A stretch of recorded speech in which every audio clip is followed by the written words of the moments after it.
Hello hi ಎಲ್ಲರಿಗೂ ನಮಸ್ಕಾರ. ನಾನು ನಿಮ್ಮ ಪ್ರೀತಿಯ ಸ್ವಾತಿ. ಬನ್ನಿ ಇವತ್ತಿನ ರೆಸಿಪಿಯಲ್ಲಿ ನಾನು ಮ್ಯಾಂಗೋಯಿಂದ ಐಸ್ ಕ್ಯಾಂಡಿ ಮಾಡಿದ್ದೀನಿ. ಚಿಕ್ಕವರಿಂದ ದೊಡ್ಡವ್ರಿಗೂ ತುಂಬಾ ಇಷ್ಟ. ಈ ಮ್ಯಾಂಗೋ ಸೀಸನ್ ಆಗಿರೋದ್ರಿಂದ ಮ್ಯಾಂಗೋಯಿಂದ ತುಂಬ ಹಲವಾರು ಥರ ಮಾಡ್ಕೊಬೋದು. ನನ್ನ ಮ್ಯಾಂಗೋ ಇತ್ತಲ್ಲ ಮನೆಯಲ್ಲಿ, ಏನಾದರೂ ಹೊಸ್ದಾಗಿ ಟ್ರೈ ಮಾಡೋಣ ಅಂದ್ಬಿಟ್ಟು ಇದು ಫಸ್ಟ್ ಟೈಮ್ ನಾನು ಟ್ರೈ ಮಾಡಿರೋದು. ತುಂಬಾ ಚೆನ್ನಾಗಿ ಬಂದಿತ್ತು.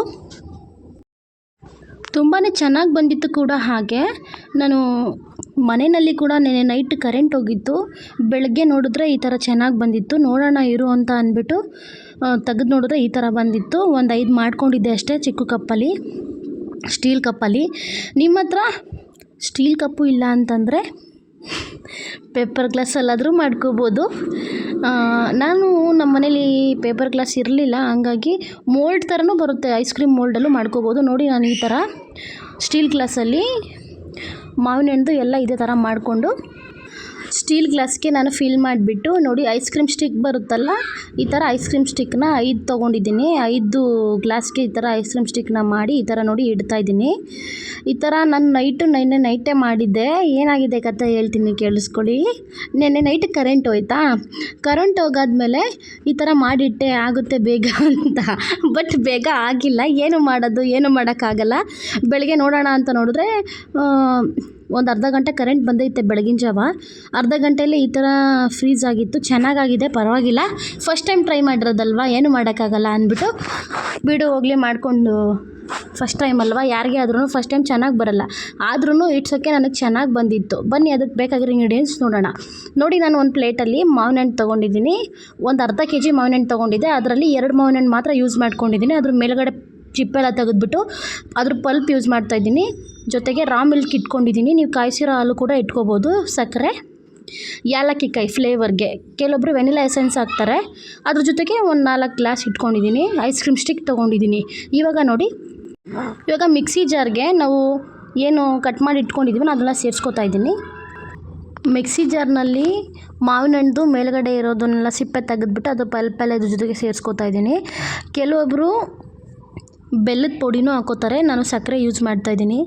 ಸಕ್ಕರೆ ಬಂದು ಶುಗರ್ ಕಂಟೆಂಟು ಸ್ವಲ್ಪನೇ ತೊಗೊಳ್ಳಿ, ಯಾಕೆಂದರೆ ಮಾವಿನ ಹಣ್ಣು ಕೂಡ ಅದ್ರಲ್ಲಿ ಶುಗರು ಜಾಸ್ತಿ ಇರುತ್ತೆ, ಸ್ವೀಟ್ನೆಸ್ ಜಾಸ್ತಿ ಇರುತ್ತೆ. ಓಕೆ, ಶುಗರ್ ಅಂತಂದರೆ ಸ್ವೀಟ್ನೆಸ್ ಜಾಸ್ತಿ ಇರುತ್ತೆ. ನಾನು ನೋಡಿ ಇದರಲ್ಲಿ ಸಕ್ಕರೆ ಹಾಕೋತಾ ಇದ್ದೀನಿ. ಸ್ವಲ್ಪ ಹಾಲು ಹಾಕ್ತಾಯಿದ್ದೀನಿ. ರಾ ಮಿಲ್ಕ್ ಹಾಕ್ತಾಯಿದ್ದೀನಿ. ಹಸಿ ಹಾಲೇ ಹಾಕೋತಾ ಇದ್ದೀನಿ. ಇದಕ್ಕೆ ನೀವು ಕಾಯಿಸಿ ಆರಿಸಿರೋ ಹಾಲು ಕೂಡ ಹಾಕೋಬೋದು. ಡಿಫ್ರೆಂಟಾಗೂ ಕೂಡ ಮಾಡ್ಬೋದು. ನಾನು ಈ ಥರ ಮಾಡ್ತಾಯಿದ್ದೀನಿ. ಇದನ್ನು ನಾವು ಮಾಡೋ ಟೈಮಲ್ಲಿ ನೀರು ಸೇರಿಸ್ಕೋಬಾರ್ದು. ನೀರು ಸೇರಿಸ್ಕೊಂಡ್ರೆ ಫುಲ್ಲು ತೆಳ್ಳಗಾಗ್ಬಿಡುತ್ತೆ. ಅದು ಐಸ್ ಕ್ರೀಮ್ ಥರ ಅನ್ಸ್ಕೊಳ್ಳೋದೇ ಇಲ್ಲ. ಐಸ್ ಕ್ರೀಮು ಅಂತ ಯಾರೂ ಹೇಳೋದೇ ಇಲ್ಲ, ಜ್ಯೂಸ್ ಥರ ಆಗಿಬಿಡುತ್ತೆ. ನಮಗೇನು ಬೇಕಾಗಿರೋದು ಐಸ್ ಕ್ಯಾಂಡಿ.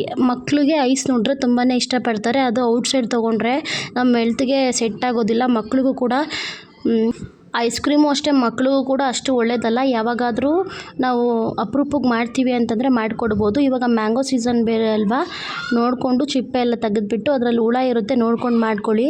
ಯಾಕೆ ಅಂದರೆ ಅದರಲ್ಲಿ ಹುಳಗಳಿರೋದು ಗೊತ್ತಾಗಲ್ಲ. ನೋಡಿ ಈ ಥರ ನಾನು ಎಲ್ಲ ಚೆನ್ನಾಗಿ ಮಿಕ್ಸ್ ಮಾಡಿ ರುಬ್ಕೊಂಡಿದ್ದೀನಿ. ಎಷ್ಟು ಗಟ್ಟಿಯಾಗಿ ಬಂದಿದೆ ನೋಡಿ. ಈ ಕನ್ಸಿಸ್ಟೆನ್ಸಿಯಲ್ಲಿ ಇರಬೇಕು. ಇವಾಗ ಬನ್ನಿ, ಇವಾಗ ಗ್ಲಾಸ್ ಎಲ್ಲ ಇದೆ ನೋಡಿ, ಈ ಗ್ಲಾಸ್ಗೆ ಸೇರಿಸ್ಕೊತಾ ಇದ್ದೀನಿ. ಒಂದೊಂದೇ ಗ್ಲಾಸ್ಗೆಲ್ಲ ಫುಲ್ ಫಿಲ್ ಮಾಡ್ತೀನಿ ನಾನು. ಆದರೆ ಫುಲ್ ಫಿಲ್ ಅಂದರೆ ಜಾಸ್ತಿ ಮಾಡಬೇಡಿ. ಅದಕ್ಕೆ ಮುಕ್ಕಾಲಷ್ಟು ಹಾಕ್ಬಿಟ್ಟು ಐಸ್ ಕ್ರೀಮ್ ಸ್ಟಿಕ್ನ ನಾನು ಹಾಕ್ತೀನಿ.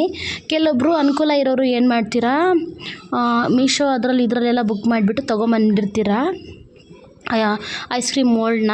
ಅದರಲ್ಲೂ ಕೂಡ ಮಾಡ್ಕೋಬೋದು. ನಾನು ಫಸ್ಟ್ ಟೈಮ್ ಟ್ರೈ ಮಾಡ್ತಾಯಿದ್ದೀನಲ್ವ, ಹಂಗಾಗಿ ಸ್ಟೀಲ್ ಗ್ಲಾಸಲ್ಲೇ ಹಾಕ್ಕೊಂಡಿದ್ದೀನಿ. ನಾನು ಇದರಲ್ಲಿ ಏನಾದರೂ ತಪ್ಪು ಮಾಡಿದರೆ ಅಥವಾ ತಪ್ಪಲ್ಲಿ ಮಾತಾಡಿದ್ರೆ ಕ್ಷಮಿಸಿ ಫ್ರೆಂಡ್ಸ್, ಆಯಿತಾ. ನಾನು ಇದರಲ್ಲಿ ಫಸ್ಟ್ ಟೈಮ್ ಮಾಡ್ತಾಯಿದ್ದೀನಿ. ಆದರೂ ನಾನು ಈ ಥರ ಮಾಡ್ತಾಯಿದ್ದೀನಿ ಅಂತ ನಾನು ನಿಮ್ಮ ಹತ್ರ ಹಂಚ್ಕೊತಾ ಇದ್ದೀನಿ. ನೋಡಿ ಈ ಥರ 5 ಗ್ಲಾಸ್ನಲ್ಲಿ ಕೂಡ ಹಾಕಿದ್ದೀನಿ. 5 ಗ್ಲಾಸ್ನಲ್ಲಿ ಹಾಕ್ಬಿಟ್ಟು ಇದ್ರ ಮೇಲೆ ಸ್ಟಿಕ್ ಇಟ್ಟಿದ್ದೀನಿ. ಸ್ಟಿಕ್ ಇಟ್ಟಾದಮೇಲೆ ನೋಡಿ ಇವಾಗ ಸೀದಾ ತೊಗೊಂಡೋಗ್ಬಿಟ್ಟು ಫ್ರಿಜ್ನಲ್ಲಿ ಇಡ್ತಾಯಿದ್ದೀನಿ. ಇದು ಫ್ರಿಜ್ನಲ್ಲಿ ಐಸ್ ಕ್ಯೂಬ್ ಆಗುತ್ತಲ್ಲ ಅದರೊಳಗಡೆ ಇಡಿ. 5ರಿಂದ 6 ತಾಸುವರೆಗೂ ಬಿಡಬೇಕು. 5ರಿಂದ 6 ತಾಸುವರೆಗೂ ಬಿಟ್ಟರೆ ನಮಗೆ ಒಳ್ಳೆ ಐಸ್ ಕ್ಯಾಂಡಿ ಥರ ಬರುತ್ತೆ. ನೆನ್ನೆ ಏನು ಮಾಡೋದು, ತುಂಬಾ ಬೇಜಾರಾಯಿತು. ನೆನ್ನೆ ನೈಟು ಕರೆಂಟ್ ಹೋಗ್ಬಿಟ್ಟಿತ್ತು. ನಾನು ಇಡೋ ಟೈಮಲ್ಲಿ ಏನೂ ಆಗಿರಲಿಲ್ಲ, ಚೆನ್ನಾಗೇ ಕರೆಂಟ್ ಇತ್ತು. ಆಮೇಲೆ ಒಂದು ಹಾಫ್ ಆನ್ ಅವರ್ ಆದಮೇಲೆ ಕರೆಂಟೇ ಹೋಗ್ಬಿಟ್ಟು, ನೈಟೆಲ್ಲ ಕರೆಂಟ್ ಹೋಗಿತ್ತು. ಬೆಳಗ್ಗೆ ನೋಡಿದ್ರೆ ಕರೆಂಟೇ ಇಲ್ಲ. ನೋಡೋಣ ಐಸ್ ಇಟ್ಟಿದ್ದೆ ಅಂತ ಮರ್ತೋಗ್ಬಿಟ್ಟಿದ್ದೆ. ಅದಕ್ಕೆ ನೋಡೋಣ ಅಂತ ಹೇಳಿ ಇವಾಗ ಚೆಕ್ ಮಾಡಿದೆ. ನೈಟ್ ನಾನು ಇಡುವಾಗ ಕರೆಂಟ್ ಇತ್ತು ಫ್ರೆಂಡ್ಸ್, ಆದರೆ ಏನು ಮಾಡೋದು ಕರೆಂಟ್ ನಾನು ಇದ್ರೊಳಗಡೆ ಇಟ್ಟ ಮೇಲೆ ಒಂದು 1/2 ಅವರ್ ಆದಮೇಲೆ ಕರೆಂಟೇ ಹೋಗ್ಬಿಡ್ತು. ಏನು ಮಾಡೋಕ್ಕಾಗಲ್ಲ, ಕರೆಂಟ್ ಹೋದ್ಮೇಲೆ ಕಾಯಲೇಬೇಕಲ್ವ, ನಾಳೆ ಬೆಳಗ್ಗೆ ಬರುತ್ತೆ ಅಂತ ಹೇಳಿದರು. ಒಂದು 5-6 ತಾಸಾದರೂ ಇಡಬೇಕು ನೀವು ಇದರಲ್ಲಿ. 5-6 ತಾಸು ಇಟ್ಟ ಮೇಲೆ ಅದು ಎಷ್ಟು ಚೆನ್ನಾಗಿ ಬರುತ್ತೆ ಗೊತ್ತಾ, ತುಂಬ ಚೆನ್ನಾಗಿ ಬರುತ್ತೆ ನೋಡಿ. ನಾನು ಈ ಥರ ಫ್ರಿಜ್ಜಲ್ಲಿ ಇಟ್ಬಿಟ್ಟು ಅದ್ರದ್ದು ಕ್ಲೋಸ್ ಮಾಡಿ, ಫ್ರಿಜ್ ಡೋರ್ ಕ್ಲೋಸ್ ಮಾಡಿಬಿಟ್ಟು ಇಟ್ಬಿಟ್ಟೆ. ಫ್ರಿಜ್ಜಿಂದ ಇಳಿಸಾದ್ಮೇಲೆ ನೋಡಿ ಎಷ್ಟು ಚೆನ್ನಾಗಿ ಬಂದಿದೆ. ಆದರೂ ನಾನು ಹೊಸ್ದಾಗಿ ಟ್ರೈ ಮಾಡಿದ್ದು, ತುಂಬ ಚೆನ್ನಾಗೇ ಬಂದಿತ್ತು. ನೀವು ನೆಕ್ಸ್ಟ್ ಏನಾದರೂ ಟ್ರೈ ಮಾಡೋ ಟೈಮಲ್ಲಿ ತುಂಬ ಹುಷಾರಾಗಿ ನೋಡಿಕೊಂಡು ಮಾಡಿ, ಯಾಕೆಂದರೆ ನಾವು ತುಂಬಾ ಚೆನ್ನಾಗಿರುತ್ತೆ ಅಂತ ಮಾಡಿದ್ವಿ. ಆದರೆ ಕರೆಂಟ್ ಹೋಯ್ತಲ್ವ, ಏನೂ ಮಾಡೋಕ್ಕಾಗಲ್ಲ. ಕರೆಂಟ್ ಹೋಗಿದ್ದೆ ಅಂದರೂ ನೋಡಿ ಈ ಥರ ತುಂಬ ಚೆನ್ನಾಗೇ ಬಂದಿದೆ. ಮಕ್ಳಿಗೂ ಇಷ್ಟ ಆಗುತ್ತೆ, ನಾನು ಮಾಡಿಕೊಟ್ಟೆ, ನನ್ನ ಮಕ್ಕಳು ತುಂಬ ಚೆನ್ನಾಗಿ ಇಷ್ಟಪಟ್ಟು ತಿಂದರು. ನನಗೂ ತುಂಬಾ ಇಷ್ಟ ಆಯಿತು ನೋಡಿ, ಈ ಥರ ಮಾಡಿಕೊಂಡೆ. ನೆಕ್ಸ್ಟ್ ಕರೆಂಟ್ ಬಂದಾಗ ನಾನು ತುಂಬಾ ಚೆನ್ನಾಗಿ ಹೇಳ್ಕೊಡ್ತೀನಿ. ಕರೆಂಟ್ ತೆಗೆದುಬಿಟ್ಟಿದ್ರು, ಹಂಗಾಗಿ ಬೇಜಾರು ಮಾಡ್ಕೊಬೇಡಿ. ನಂಗೆ ತುಂಬಾ ಇಷ್ಟ ಆಯಿತು ಈ ಥರ ಐಸ್ ಕ್ರೀಮ್ ತಿಂದು. ನಾನು ಕೂಡ ಫಸ್ಟ್ ಟೈಮ್ ಅಲ್ವಾ ಟ್ರೈ ಮಾಡಿದ್ದು. ಇಟ್ಸ್ ಓಕೆ, ಫಸ್ಟ್ ಟೈಮ್ ಎಲ್ಲರಿಗೂ ನೀಟಾಗಿ ಬರೋದಿಲ್ಲ, ಇಟ್ಸ್ ಓಕೆ, ಪರವಾಗಿಲ್ಲ. ಯಾರೆಲ್ಲ ನನ್ನ ಚಾನಲ್ ನೋಡ್ತಾ ಇದ್ದೀರಾ ಸಬ್ಸ್ಕ್ರೈಬ್ ಮಾಡ್ಕೊಂಡು ನೋಡಿ, ಸ್ಕಿಪ್ ಮಾಡ್ದಂಗೆ ನೋಡಿ. Thank you so much, support ಮಾಡ್ತಾಯಿರಿ.